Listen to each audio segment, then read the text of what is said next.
Et on est parti pour un speedrun du cours de développement web de première année. Donc on va faire l'ensemble des TD les uns après les autres en essayant d'expliquer des petites choses par-ci par-là. Pour ce premier TD, c'est une petite vue d'ensemble de ce que c'est le HTML, le CSS, le JavaScript et ce qu'on va devoir faire par la suite. Donc on va présenter les outils pour écrire nos pages web. Ok, donc la première chose, c'est qu'est-ce qui se passe quand on ouvre une page web. Donc, si je vais ouvrir une page web, que voilà. Donc c'est une page web, dans ce cas-ci c'est la page de la H2B. Alors comment est-ce que cette page termine dans notre navigateur? Pourquoi est-ce qu'elle s'affiche comme ça? Pourquoi est-ce que cette image là s'affiche là? Pourquoi ce texte s'affiche là? Tout cela est géré par le code source. Le code source, vous pouviez accéder en général par clic droit et vous avez un lien code source de la page que voici. Sinon, en général, le raccourci c'est CTRL U, ça fonctionne très bien et on arrive sur la même chose. Okay, donc voici le code source. Le code source, c'est a priori dans le langage dit HTML. En HTML, qu'est-ce qu'on voit? On voit des balises qui sont délimitées par des chevrons. Donc les chevrons, ce sont ces symboles plus petits que et plus grands que. À l'intérieur, entre les chevrons, il y a une balise. Donc ici, c'est le nom de la balise, c'est HTML. Il y a une autre balise head en dessous, une balise style un peu plus loin, une balise meta, une balise link, etc. Et dans ces balises se trouvent également des attributs, en tout cas dans certaines balises. Donc ici, vous avez un attribut lang avec la valeur fr en valeur de l'attribut. Un autre attribut qui est préfixe et la valeur qui se trouve ici toujours entre guillemets, ou en tout cas presque toujours entre guillemets. Alors qu'est-ce qu'on voit d'autre comme attribut? Eh bien ici on voit une balise link avec un attribut href, on voit une balise meta avec un attribut char7, et la valeur de l'attribut char7 c'est utf8, et ainsi de suite. Ok. Alors si on continue à regarder un petit peu les balises, on va voir qu'il y en a certaines qui ont l'air d'aller par paire. Donc ici vous voyez que la balise style, elle a l'air d'aller ici avec un début et une fin. Okay, c'est effectivement ça qui se passe. On a la balise ouvrante et on a une balise fermante. La balise fermante, elle ressemble à la balise ouvrante, simplement il y a un slash en plus en début de balise. Quand on a une balise ouvrante et une balise fermante, ça nous délimite ce qu'on appelle un élément. Et le contenu de l'élément, c'est ce qui se trouve entre les deux balises. Dans ce cas-ci, c'est ce texte-ci qui se trouve entre les deux balises style. On reviendra sur les balises style un peu plus tard. Alors, est-ce qu'on peut trouver d'autres balises qui vont par paire? En voilà une ici, avec le script qui commence. Remarquez que les attributs sont dans la balise ouvrante, et puis il y a la balise fermante qui se termine juste après. Okay, dans ce cas-ci, le contenu est vide, puisqu'il n'y a rien entre la balise ouvrante et la balise fermante. Encore une balise script qui s'ouvre, une balise script qui se ferme, cette fois-ci il y a un contenu qui se trouve là. Alors on va scroller un petit peu, on va aller vers le bas, hop, beaucoup plus loin, et on va essayer de trouver un petit peu de texte. Par exemple, on va essayer de trouver ici, voilà, la H2B vous donne rendez-vous. Alors ça, si on revient sur la page, donc sur l'onglet de la page, ici, vous voyez que c'est ce titre-ci, la H2B vous donne rendez-vous. Et ce titre-là se trouve dans une balise H1, ouvrante et fermante. Okay, donc ça, c'est le contenu d'élément H1. Remarquez que cette balise H1 est elle-même à droite d'une balise div qui se ferme un peu plus loin. Et cette balise div est elle-même à côté d'une autre balise div, qui est elle-même à côté d'une autre balise div, qui est elle-même dans une balise section. Donc ce sont toutes des balises qui sont incrustées les unes dans les autres. Donc pour être précis, l'élément section contient un élément div qui commence là et qui se termine ici, je pense. Alors on ne voit pas toute la fin de la ligne, donc on n'est pas tout à fait sûr, mais je pense que c'est ça. Et il y a une autre balise div, enfin un autre élément div ici, et un troisième élément div ici. Donc ça veut dire qu'il y a trois éléments div qui sont contenus dans mon élément section. On dit que ces trois divs là sont les enfants de l'élément section. Ok. On reviendra là-dessus plus tard, mais c'est important de commencer à bien comprendre ce vocabulaire parce que ça permet de comprendre bien la structure de notre document HTML. Ok, donc notre élément section est là. Marquez qu'il y a une autre section juste après, avec des divs, des divs, des divs. Donc la balise div, elle revient très souvent. On va voir pourquoi un peu plus tard. Alors, toutes ces balises forment ce qu'on appelle le langage HTML. Donc, HTML, c'est un langage de balises, hein, c'est ce qu'on vient de voir. Et donc, le contenu des balises, bah, ça peut être du texte simple qui va s'afficher sur la page. Et alors, il peut y avoir d'autres types de contenu dans les balises. Par exemple, ici, si je remonte un petit peu, vous voyez qu'il y a un script. Voilà, ici, il y a un élément script qui commence là, qui se termine là-bas. Et le contenu de cet élément script, c'est cette chose-ci. Ok. Alors ça, c'est pas un texte qui s'affiche sur la page. Si vous allez regarder sur la page, on y revient vite, le texte n'y apparaît pas. On peut chercher longtemps, on ne le trouvera pas. C'est un texte qui sert à autre chose, ok, donc qui est utilisé, qui fait partie de la page, mais qui n'est pas affiché directement sur la page. Il sert d'indication pour d'autres parties de la page. Et donc, ça ne s'affiche pas tel quel. Alors si je remonte encore un petit peu, et je reviens un peu au début. Je vais revenir tout au début d'ailleurs, ça va être le plus facile. Voilà. On avait, rappelez-vous, une balise style avec un certain contenu. Ce contenu-là, pareil, il ne s'affiche pas sur la page, mais il a une fonction qui est d'indiquer à la page comment elle doit s'afficher, ou en tout cas certaines parties de la page, comment elles doivent s'afficher. Okay, c'est ce qu'on appelle du CSS. Donc le CSS permet d'indiquer à la page comment elle doit s'afficher. Quelle couleur, quelle taille, quelle dimension, quelle position pour les différents éléments, et ainsi de suite. Le CSS, on peut le voir soit directement dans la page, comme on le voit ici, dans une balise style, mais il y a aussi moyen de mettre du CSS dans un fichier à part, et c'est le cas notamment ici de la balise link que vous voyez, qui va être un lien vers un autre morceau, une autre page web. Elle est de type stylesheet, okay, donc vous voyez l'attribut rel qui m'indique stylesheet, et à gauche ici j'ai l'URL qui m'indique où trouver cette feuille de style, hein, ce CSS. Alors si je clique dessus rapidement, hop, je vois que j'ai encore du CSS. Okay, donc tout ça, on reviendra là-dessus quand on écrira du CSS. Voilà, donc on retient, le CSS permet d'indiquer comment la page ça doit afficher, ce qui inclut des choses comme les couleurs, les polices de caractères, et ainsi de suite. Ok, autre balise, la balise script qui est là. On voit qu'il y a du contenu dans cette balise script qui est ceci.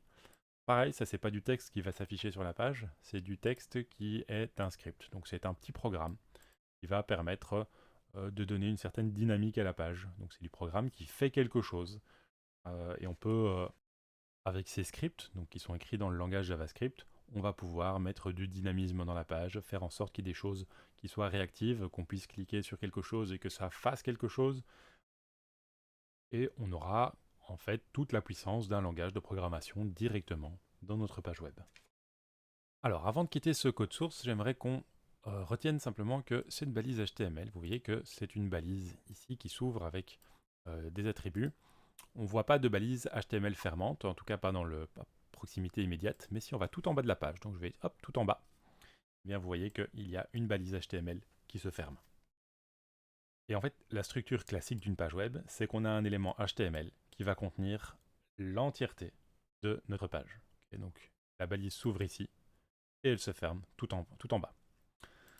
Dans cet élément HTML, il y a un contenu qui est notamment un élément head qui s'ouvre ici, qui se ferme beaucoup plus loin. Alors je peux le chercher avec un petit CTRL F. Voilà, j'ai trouvé la fin de mon head. Et juste après le head, j'ai en général un élément body qui lui va inclure tout le reste de la page. Donc, si je cherche la fin du body, voilà, j'arrive ici. Il se trouve en plein milieu, mais hop, normalement, techniquement, ça devrait se trouver dans le body aussi, ceci, mais c'est pas grave. Vous voyez que le body, à peu de choses près, englobe toute la page. Et pour bien visualiser cette structure, je vais retourner dans la page et je vais refaire un clic droit, mais plutôt que de faire code source de la page, qui est vraiment le code source reçu par le navigateur depuis le serveur, je vais utiliser l'outil inspecter. Quand j'utilise inspecter, il va me permettre de lire en fait le code source qui se trouve ici à gauche. Je vais donner un petit peu plus de place, voilà. Ici, le code source qui se trouve ici à gauche, en réalité, c'est le code source après avoir été interprété par le navigateur. Donc c'est pas juste le code source sous forme de texte, c'est vraiment la manière dont le navigateur a interprété le code source. Alors ici, vous voyez que vous pouvez ouvrir ou refermer un élément. Quand il est fermé, vous voyez le début et la fin, mais vous ne voyez pas le contenu. Quand il est ouvert, vous voyez le contenu. D'accord. Donc ici, vous voyez que L'élément HTML, qui commence ici, qui se termine ici, il contient bien deux éléments, qui est le head et l'élément body. L'élément head contient tout un tas d'informations qui en général ne sont pas affichées directement sur la page. Dans ce cas-ci, vous voyez qu'il y a plein d'éléments style et script, et tout un tas d'éléments méta. En ce qui concerne l'autre chose, donc le body, c'est là, normalement, qu'on va retrouver le contenu de la page. C'est là qu'on va retrouver toutes les informations qui terminent dans la page. Par exemple, si vous regardez dans Body, vous avez un premier enfant qui est NoScript. Alors celui-là, on va l'oublier un petit peu. Et puis on a une balise div avec un élément div qui contient un header. Alors si j'ouvre le header, je vais avoir un lien. Et dans le lien, je vais avoir une image. Et cette image, si vous mettez votre souris ici sur l'élément, vous voyez qu'en surbrillance, il se met au-dessus. Donc c'est cette image-là qui est renseignée à cet endroit-ci. Et donc vous voyez encore une nouvelle information que une balise de type IMG, une balise IMG, permet d'inclure une image dans notre page web. Alors moi je vous invite à tester ceci, à tester cet outil-là. Vous mettez la vidéo sur pause et vous allez sur votre site préféré et vous ouvrez l'inspecteur et vous vous amusez un petit peu à repérer quels sont les éléments. Et si vous voulez aller un tout petit peu plus loin, vous pouvez même changer certains éléments. Par exemple, cette image-ci, vous pouvez la sélectionner et la supprimer. Hop, avec la touche Delete. Et ça y est, elle a disparu de la page. Okay. Alors évidemment, ça n'a d'influence que sur votre navigateur. Donc personne d'autre ne va voir votre modification, ça n'a été sauvé nulle part. Il suffirait d'ailleurs que je rafraîchisse la page, je vais le faire, pour que l'image réapparaisse. Donc tout va bien, vous n'avez pas hacké le système. Mais c'est un petit exercice intéressant que d'aller retrouver où tel élément ou tel autre élément est en réalité encodé dans la page et essayer de le modifier pour voir. Autre type de modification que vous pouvez faire, si vous retrouvez du texte que vous voyez sur la page. Alors ici, je vais aller, hop, ici, aller dans Nav, voilà. Et non, celui-là, il n'est pas affiché. Bon, je vais aller dans Main alors, dans le Main. Donc vous voyez qu'il y a un élément Main, une balise ouvrante, une balise fermante. Dedans, il y a tout un tas de sections. Vous voyez qu'à chaque fois que vous passez votre souris dessus, ça se met en surbrillance. Donc on va prendre une des sections et je vais ouvrir un petit peu ce qu'il y a dedans. Je vais essayer de trouver du texte qui, hop, ici, voilà, le H2B vous donne rendez-vous. Je vais récupérer ce texte-là. Alors, pour mieux le voir, je vais un tout petit peu me donner de la place. Vous voyez que la H2B vous donne rendez-vous, c'est ce texte-là. Et donc, vous pouvez vous amuser à modifier ce texte. Et ça se fait refléter sur la page. Donc voilà, allez-y, faites ce lien, amusez-vous, faites des allers-retours entre l'inspecteur et votre page, et voyez ce qui correspond à quoi. Dernier petit truc, si vous avez envie de modifier un élément très particulier et que vous ne le trouvez pas, vous pouvez utiliser cette petite flèche ici qui se trouve à gauche de l'écran. Vous cliquez dessus, et à partir de là, vous pouvez aller cliquer n'importe où dans la page, et vous allez retrouver l'élément correspondant. Par exemple, ici, j'ai trouvé l'élément par niveau. Et là, je vais écrire par level à la place de par niveau. Et que ça modifie l'élément sur la page. Retour dans l'éditeur de code pour passer au tutoriel 2. Dans le tutoriel 2, on va utiliser un éditeur de texte. Alors ici, j'ai choisi d'utiliser VS Codium, que vous connaissez certainement. Et on va créer un fichier que j'appelle hello.html. Et dans ce fichier, on va écrire un simple texte. Et on va aller ouvrir ce fichier-là dans le navigateur. Alors pour l'ouvrir dans le navigateur, plusieurs techniques. L'une d'elles consiste à aller dans le navigateur, dans l'explorateur, et l'ouvrir par un double clic avec le navigateur web. Alors, dans mon cas, ça ne fonctionne pas pour une raison qui est que j'ai deux écrans, mais par la magie de la vidéo, le voilà. Ok, donc qu'est-ce qu'on peut constater? C'est que ce bonjour apparaît directement dans le navigateur. Alors si je vais inspecter le code source de la page, je vois qu'il y a effectivement juste le bonjour, donc c'est bien le contenu de mon fichier. Par contre, si j'utilise l'outil inspecter, vous voyez qu'en réalité, le navigateur a interprété qu'il y avait un HTML, un head vide et un body qui contient bonjour. Donc ça veut dire que le navigateur ne va pas euh, aveuglément suivre ce qu'il reçoit, il va interpréter, il va corriger ce qu'il pense devoir l'être. Donc dans ce cas-ci, il a rajouté automatiquement un élément HTML qui englobe le tout, hein, comme je vous le rappelle. Un élément head qui dans ce cas-ci est vide parce qu'il n'y avait pas d'informations à mettre dedans. Et un élément body qui contient vraiment le contenu de la page. Passons au tutoriel 4 et commençons à écrire un petit peu des choses intéressantes dans la page. Donc ici, on va commencer par créer une page qui va avoir ce contenu-ci. Alors, premier moment où je vous donne un petit truc pour écrire une page, quand vous devez écrire un élément H1, vous voyez la balise ouvrante, la balise fermante et du contenu à l'intérieur. Plutôt que de commencer par écrire le chevron, etc., vous pouvez taper directement le nom de la balise ouvrante, donc dans ce cas-ci c'est H1, sans les chevrons, et vous avez cette emmet abbreviation qui vous est proposée. Et il suffit de confirmer, que ce soit par Enter ou avec votre souris. Et vous avez à la fois la balise ouvrante et la balise fermante qui se rajoutent, et votre curseur se trouve directement entre les deux balises, et vous pouvez commencer à taper à cet endroit-là. Si comme moi vous préférez avoir un petit peu plus d'espace entre les balises, vous pouvez faire Enter une première fois et vous avez maintenant une ligne bien, une ligne vide qui s'est créée. Et donc on va pouvoir ici écrire ma première page web. Remarquez qu'en HTML, les espaces que vous mettez, que ce soit avant ou après, que ce soit des espaces ou des retours à la ligne, n'ont pas d'influence sur le rendu final. Donc vous pouvez l'écrire comme ça, ou vous pouvez l'écrire comme c'est proposé dans le labo, sans espace du tout. Ok, on va garder ceci.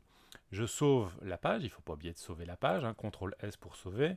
Quand vous ne sauvez pas, normalement vous voyez ici une petite boule noire. Alors il y a aussi moyen d'activer une option qui est autosave, qui permet de ne plus devoir s'en inquiéter, qui est dans le menu fichier, et vous avez autosave ici, qui fait que ça se sauve automatiquement. Ok, une fois que ceci est fait, on va retourner dans le navigateur, et si vous l'aviez gardé ouvert et qu'il est donc toujours sur l'ancienne page, il suffit de rafraîchir, CTRL R, ou alors le petit bouton ici au-dessus pour rafraîchir, et vous avez maintenant le nouveau contenu qui s'affiche. Remarquez que ce que nous avons mis dans l'élément H1 apparaît en plus grand et en gras. C'est ce qu'on appelle une balise de titre.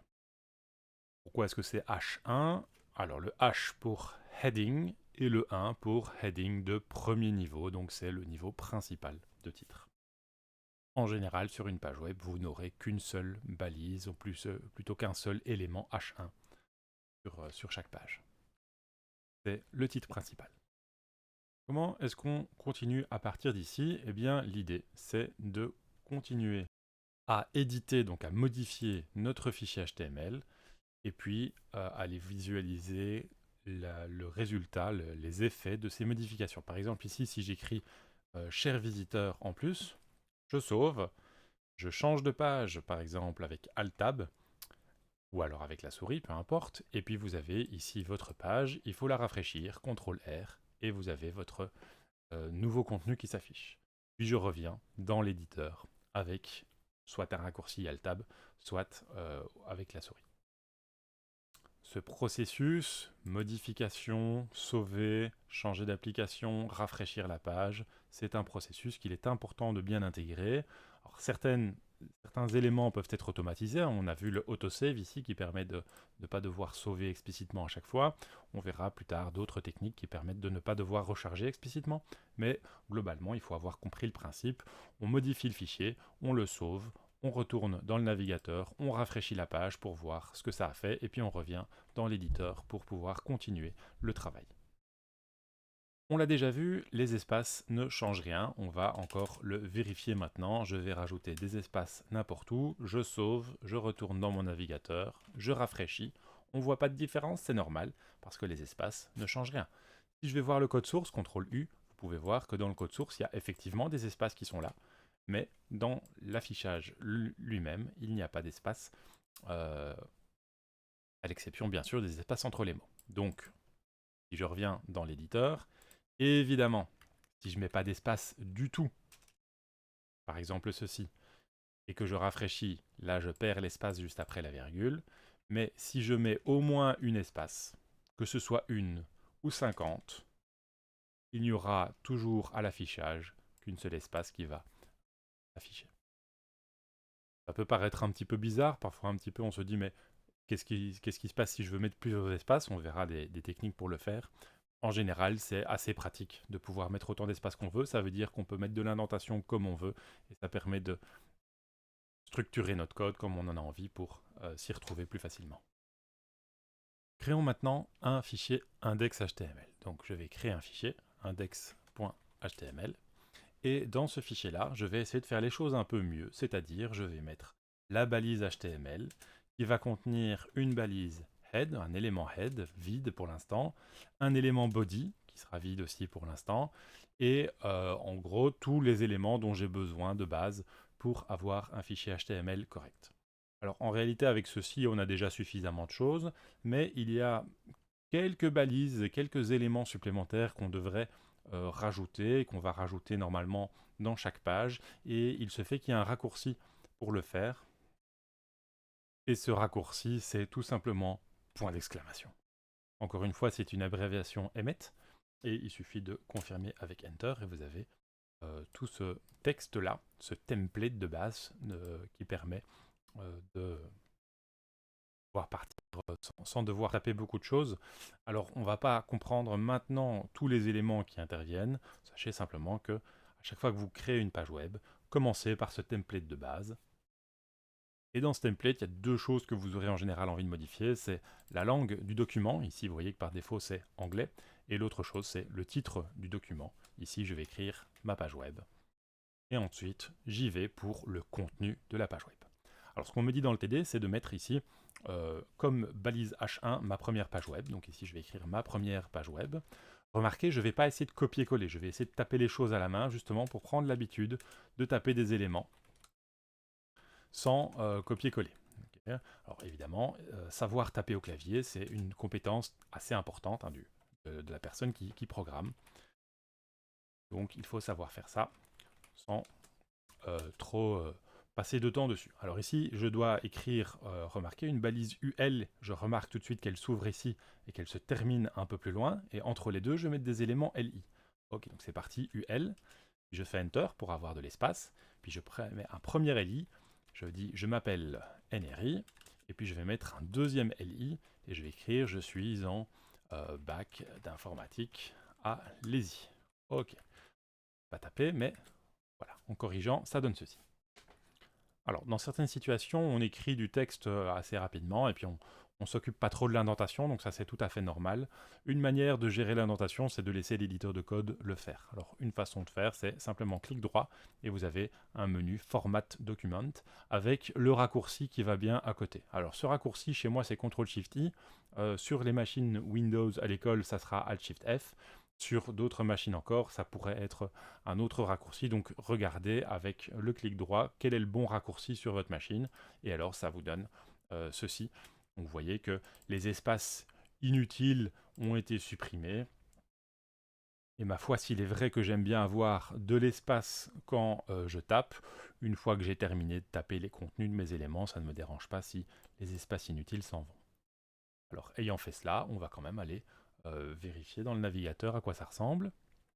Encore une petite astuce, quand vous voulez ouvrir un fichier dans le navigateur depuis VS Code, vous pouvez prendre le navigateur d'un côté, le VS Code de l'autre. Ici, vous avez la barre de navigation sur la gauche. Et bien, vous pouvez choisir votre fichier qui vous intéresse. Donc, moi, c'est index.html et le rajouter ici sur le navigateur.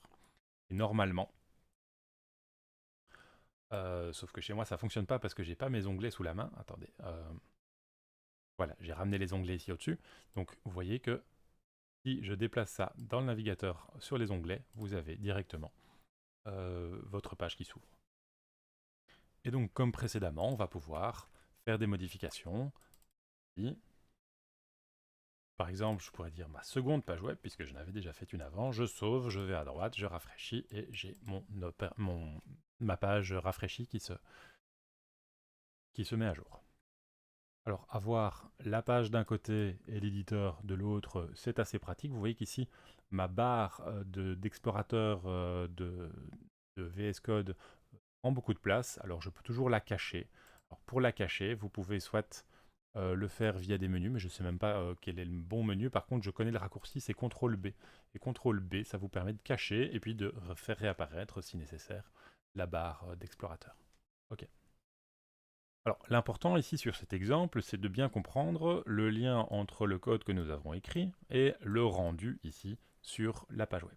Donc, on avait déjà vu l'élément H1, que le contenu d'un H1, c'était le titre principal. Donc ici, c'est ma seconde page web. Ici, nous avons un P, donc un élément P, et puis un second élément P. Chaque élément P représente un paragraphe, un P pour paragraphe. Si nécessaire, vous avez toujours la documentation qui est disponible.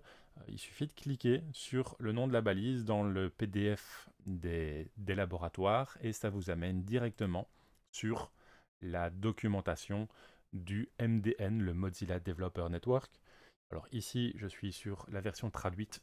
J'aime bien honnêtement avoir la version anglaise plutôt. Donc si vous avez la possibilité de passer à la version anglaise et si vous lisez l'anglais, ce que je vous recommande, c'est en général un tout petit peu mieux. Mais évidemment, la version française est vraiment pas mal. Et en général, vous avez quelques exemples, vous avez l'utilisation, vous avez la liste des attributs qui peuvent être utilisés. On avait vu les attributs tout à l'heure. Alors dans ce cas-ci, il n'y a pas beaucoup d'attributs à part ce qu'on appelle les attributs universels, donc il n'y en a pas qui s'affichent. Donc des exemples, disais-je, et vous avez un peu plus bas le résumé technique avec toutes les possibilités, les catégories de contenu, les contenus autorisés, etc. Donc tout ça, on ne va pas voir maintenant, mais sachez que tout ça se trouve là quand on en a besoin. Et vous avez même un lien vers la spécification officielle, donc le document officiel qui décrit le langage HTML, qui permet d'aller voir les infos techniques les plus précises. Mais revenons sur notre éditeur de code. Ok, dernier élément qui se trouve sur la page ici, c'était le UL qui se trouve là. Et donc notre élément UL contient deux éléments LI. Et comment se rendent-ils? Ça s'est rendu sous forme d'une liste de bullet list, okay, une liste non numérotée, hein, avec des petites bouboules. Et vous voyez que chaque élément LI représente un élément de la liste. Et donc ça, c'est un bon truc. Il faut retenir que UL, c'est là pour Unordered List. Donc unordered, donc non ordonné. L pour liste. Et LI, c'est là pour List Item. Donc c'est un élément d'une liste. Il se fait. Donc pour la question du vocabulaire, si on revient sur ce bout de code-ci, la balise UL, la balise ouvrante UL et la balise fermante UL permettent de délimiter l'élément UL, dans ce cas-ci, avec un contenu qui est formé de deux éléments. Un premier élément LI, avec un contenu qui est un texte, et un second élément LI, avec un contenu qui est aussi un texte. Et chaque élément est normalement constitué d'une balise ouvrante, d'une balise fermante et d'un contenu. Alors, dans le tutoriel 8, on nous propose de rajouter un troisième élément dans la liste, donc un troisième LI. Donc c'est parti pour un troisième LI. Et ce troisième LI, ça doit être voici le. Et puis on doit mettre une balise A. Une balise A avec un attribut href. Alors, on peut le taper évidemment à la main, hein, chevron A, href, etc. Mais comme je vous avais dit, vous avez toujours l'opportunité, quand vous voulez écrire une balise, c'est de mettre juste le nom de la balise. Et puis en général, vous avez cette abréviation ML qui s'affiche. Il suffit de confirmer par Enter. Alors, vous voyez que dans ce cas-ci, VS Code, enfin l'éditeur, est suffisamment intelligent pour savoir qu'il faut un attribut href quand on est dans une balise A. En tout cas, dans la plupart du temps, on veut un attribut href. Et donc, il le met déjà. Et donc, il suffit d'écrire maintenant le lien vers lequel on va vouloir renvoyer. Donc ici, c'est 3 fois W, easy-bru.be. Et ça, c'est l'URL vers laquelle on sera renvoyé. Parce qu'en fait, cette balise A nous permet d'écrire un lien dit hypertexte. Avant, on disait que c'était des liens hypertextes. Ça s'utilise plus beaucoup de nos jours, mais voilà, c'est un lien hypertexte. Et donc, ici, je vais écrire comme contenu de lien, c'est site de l'école.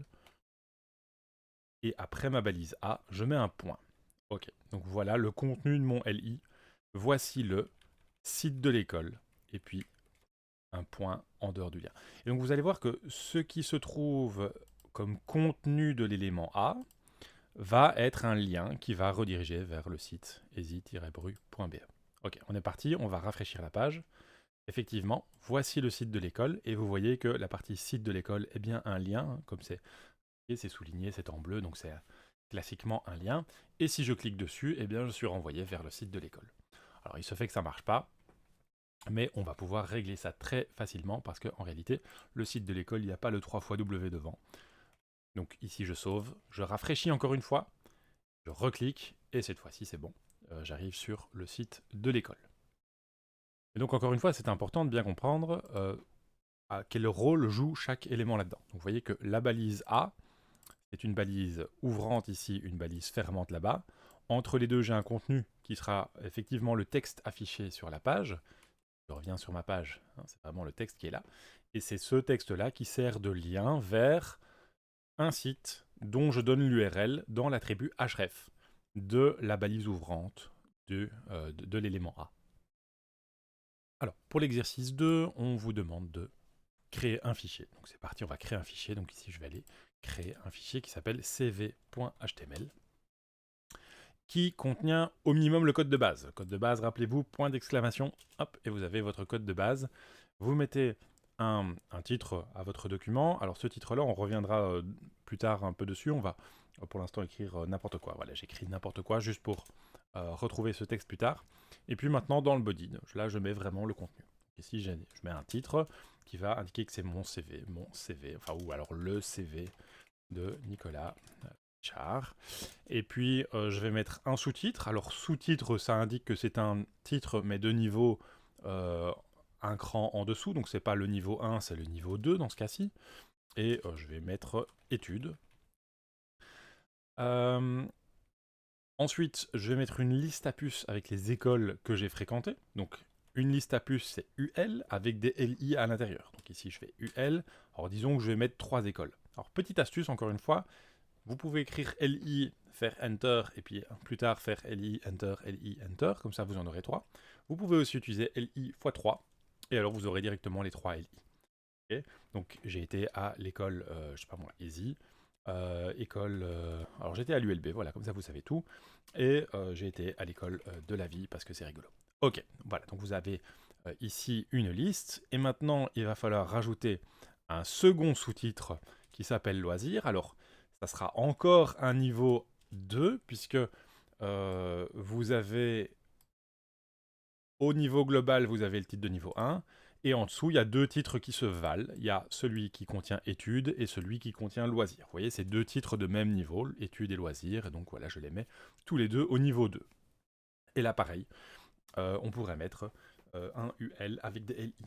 Oh, dernier petit truc, si vous avez envie de faire un UL et directement des LI, vous pouvez utiliser comme ça un chevron, et je vais mettre 2 LI à l'intérieur, et vous avez comme ça directement votre UL et vos 2 LI. Ce genre de choses-là, vous pouvez les travailler un petit peu pour que ça devienne une habitude, et vous verrez que c'est pratique quand on écrit du HTML de faire ces petites abréviations-là. Bien sûr, si vous les retenez pas tout de suite, c'est pas grave, il suffit de taper à la main alors les choses. Hein. Et comme loisir, je vais mettre les échecs, et les réussites, parce que c'est rigolo. Bien sûr, on peut aller voir sur le navigateur si ça donne quelque chose. Voilà ce que ça donne. Et maintenant, je vais revenir dans mon index HTML. Donc, je vais cliquer sur index HTML. Petite astuce, encore une fois, pour ceux qui aiment bien utiliser le clavier, vous pouvez faire CTRL-P et là choisir le fichier qui vous intéresse. Okay. CTRL-P, c'est vraiment un raccourci qui permet de chercher plein de choses. Okay, donc, je vais dans index HTML. Et ici, je vais rajouter un lien vers mon CV via, encore une fois, une balise A. Okay, donc c'est parti. Je fais un lien et j'écris « Voici mon CV ». Et j'aimerais bien que le texte « Mon CV » soit un lien. Okay, donc pour ça, je dois l'enrober dans une balise A, dans un élément A. Donc je vais juste l'enlever temporairement. Je mets ma balise A. Je mets le lien, donc c'est cv.html. Et puis, je remets le texte dans le lien. Et là, si je reviens dans le navigateur et que je reviens sur mon index HTML que j'ai imprimé, le revoilà, vous voyez que mon CV est devenu un lien qui permet d'arriver sur le CV. Ok. Et je peux même, tant que j'y suis, retourner dans CV HTML et mettre en dessous un lien vers retour vers la page principale. Et j'aimerais bien que page principale soit un lien vers la page index.html. Donc je vais refaire la même astuce, comme ça, avec une balise A que je fais aller vers index.html. Comme ça permet de naviguer de l'un à l'autre, et ainsi de suite.